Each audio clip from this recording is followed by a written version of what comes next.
ધરમપુરના જાગીરી નિરપણ વચ્ચે ડુબાઉ કોઝવે પરથી બે વ્યક્તિ બાઇક સાથે તણાયા। ધરમપુરના નિરપણના બે વ્યક્તિઓ તાન નદી નીચે કોઝવે પરથી જાગીરી ગામમાં ગાડીનો જેક લેવા આવ્યા હતા અને આ કોઝવે પરથી પરત ફરતી વખતે અચાનક પાણી વધી જતા બાઇક સમેત બંને નદીમાં ખેંચાયા હતા।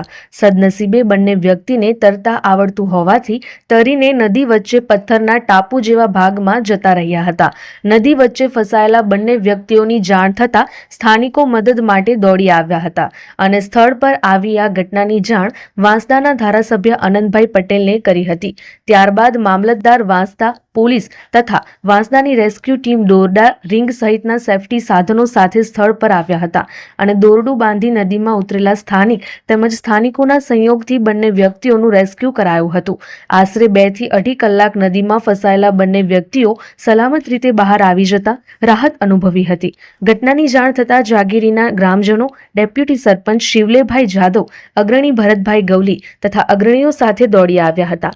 નડકધરીના સામાજિક કાર્યકર્તા દિનેશભાઈ ભોયાના જણાવ્યા પ્રમાણે 3 જિલ્લા તથા મહારાષ્ટ્રને ઉપયોગી આ નીચા કોઝવેના સ્થાને પ્રજાની સુખાકારી, સલામતી અને સુવિધાને ધ્યાને લઈ ઊંચો બ્રિજ મંજૂર કરવાની જરૂર છે।